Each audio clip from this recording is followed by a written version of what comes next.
Hey guys, what's up? Today we are YG Ohio and we're here to show you a deck profile from one of our members, Jared. All right, buddy, so what have you got for us today? Pendulums. Pendulums. No specific build, kind of just threw it together on the fly. It works rather well. Oh, awesome. Great, you want to show us? Alright, first off, 2 Endymion Mighty Master. Can't really explain why not to run it. Spell and trap, negate, counters. Searches a normal spell card when destroyed. Pretty simple. 2 Reflection of Endymion. It's low scale, kind of needed in this because I have a lot of high scales. And it summons any monster from hand that can hold a spell counter, and it's a bounce. And if you summon 2, you can bounce twice. So, Oh, that's pretty cool. So it's not once per turn? Its summon is a once per turn, but it's reflections of Endymion once per turn, so you can summon them both at the same time. Oh, really? Yes. Oh, that's pretty sick. That's awesome. Then 1 Servant, because best card in the deck, and ban list. Rip ban list to 1, right? Yep, exactly. That's unfortunate. 2 Master Cerberus, because it's a good starter, gets you a Shackle King to the extra deck, and it throws a monster on field that can hold spell counters, and it gets very strong in as a banish. Oh, cool, cool. And the 2 Jackal Kings, monster negate, level 6, pretty easy to summon. Then triple Chronograph Sorcerer, high scale, free bottom and field, and easy ways to spam monsters, because to go with it, Time Gazer, pretty standard, destroy Chronograph, throw out Time Gazer. So basically a free summon. Yeah. Awesome. And spell counters, it's not to love.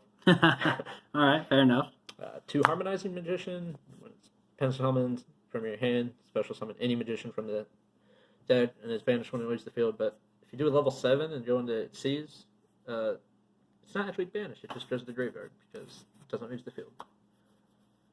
Then to go with Harmonizing, we got 2 Purple Poison, only running 2 because low scale is an issue for the deck, there's not very many.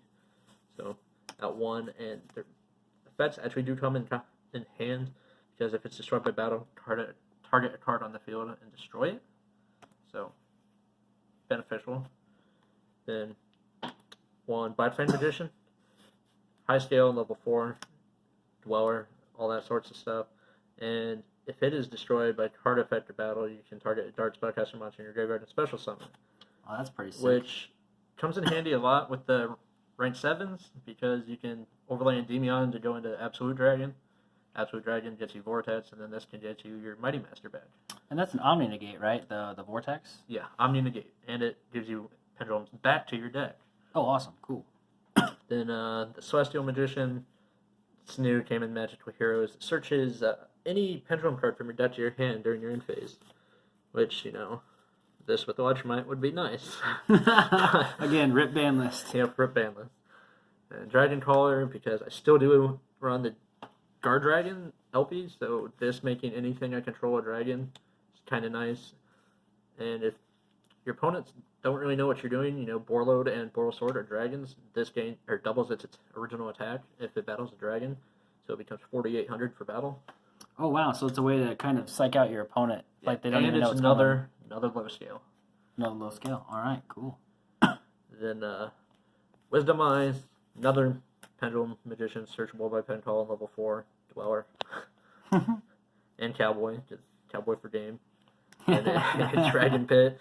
It's a Pendulum Magician that's a level 7, so it's pretty much there for range 7 plays and as a high scale. Then 2 Darkworm, because Darkworm gives you a free low scale, and it's if you dump it to grave, you just get the summon from grave without doing your normal summons. So. Hey, I actually seen that one of those Darkworms was signed. Who signed that for you? Triff Gaming. So. Yeah. Oh, Triff from Triff Gaming? Yep, Pen God. Well, that is pretty sick. Yep. Awesome. Then to go with the Darkworm, of course, Gate 0, low scale, and it's level 7, range 7. Strudo, Synchro, because Savage Dragon is pretty big monster to get over, and it's Omni Gate, so. Then to go with the Guard Dragon combo and Aether, or you can just pen summon it for a banish, but if you do the Guard Dragon combo, you can summon it off a Heredit Seal. So you bounce a monster on their turn, summon this out, then banish another monster. Oh, nice. And then the last monster is a Curtain Raiser, which only in there because it's a level 4, and if you control no monsters, you can special summon it from scale. So if you draw it and then scale it, and you control no monsters, you can just summon it. Yep. So easy way for the spell counters for the Endymion cards. Awesome. Or just those. So basically, you just overload spell counters. Yep. And those are all monsters, correct? Yep. All those are monsters. Okay. Then moving on to the spell cards, run triple spellpower mastery. Searches any of the Endymion cards and then adds spell counters to any card that can hold it. So you play through this no matter what. Yeah, because I don't run a high count on the Endymion cards, but this gives you access to them immediately. 100%. Then triple Allure Darkness, because majority of that is dark, so it's almost always live. And spell counters. And then 2 Desires, because never too much draws. Then yes, these are autographed. They are multi. One is Triff, one is Simo. You have 2 autographed cards from Triff and 1 from Simo, huh? I actually have a third one by Triff, but it was covered earlier, so it's okay. Mighty Master. Oh, that's pretty cool. I like those signed cards. Thank you. Then got the 2 Penclaw. Would run 3, but being it's a once per turn, don't want to clog it. So. No, okay, I get you. And it searches any 2 Pendulum monsters or Magician monsters with different names. So you're running at 2 to see it, but not at 3 because you don't want multiples. Right, and then it's also searchable with the 1 Duelist Alliance, which I just run 1 of that because it's also a once per turn, I believe. Yeah, once per turn. And then if you do them both, spell counters and card advantage. And if you need the other one, you can always search. So it's basically like playing 3 of the other one, essentially. Correct. Okay. Then 1 Force Burial, Dark Worm and Destrudo. Gives you bodies if you don't have the body. Upstart, card advantage. Shrine, pretty much the same as Force Burial. Then set rotation, then 3 different field spells of Secret Village of the Spellcasters, Dragon Ravine, and Citadel. Citadel gives you spell counters for any of the Endymion cards they work with. Ravine will dump the Destrudo or the Dark Worm, and then Secret Village just wins the game because spell cards. Most decks can't play without them. I feel you. That must have been really good in the Striker meta. Yeah, I actually went to a regional and top decked it twice, and the guy screwed both games. So. Broken. All right, so what we got here? Some extra deck spice? Yep, extra deck. And then the first one, it's a cheap card, but, with IP Avermatch going around, Gravity Controller completely outs the card, or outs the combo, because if it just battles the Avermatch, it returns both this and the opponent's monster to the extra deck. So and it doesn't target. No target, no destroy, just bounces them. Oh, awesome. Then IP, because the card's busted. And Nightmare Unicorn, because, IP lets you Unicorn during the opponent's turn, and it's disruption, so. Is that all you typically use IP for, or do you? I do also sometimes go IP in the Boral Sword, just because, Boral Sword not being destroyed by battle or card events, and the fact that it can change into defense position on monster, pretty hard to get around. And then the 1 Appaloosa, also because IP into Appaloosa beats Ogre, because Ogre with Appaloosa, it's just... That is a busted card right there. Exactly. What's the price tag on that? Do you know offhand? Appaloosa, I believe up to about 110. So at the time that we're recording, about 110? Roughly, I believe. I haven't checked, but I believe it's 110. I knew it went up there for a little bit. And then to go with the Guard Dragon stuff, we have a Guard Dragon LP.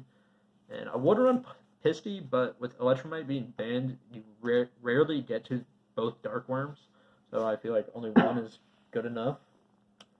And Herodic Seal, because get rid of the Guard Dragon, and sometimes you can just get rid of a Saryuja for it. And it's an interruption during your opponent's turn, and special summons Aether or Destrudo for a follow-up turn.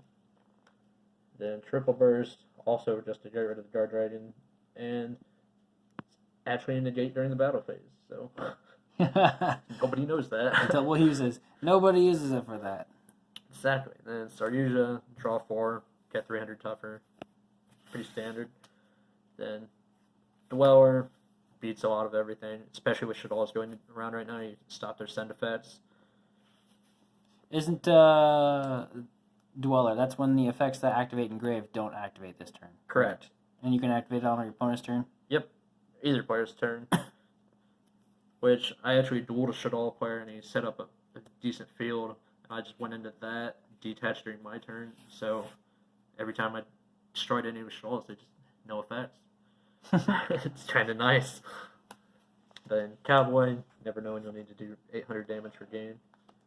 Then Absolute Dragon, because range 7, and then it gets you free Omni Negate with Vortex Dragon. When that's HE summon is sent to the grave, you get to summon your Vortex Dragon for free.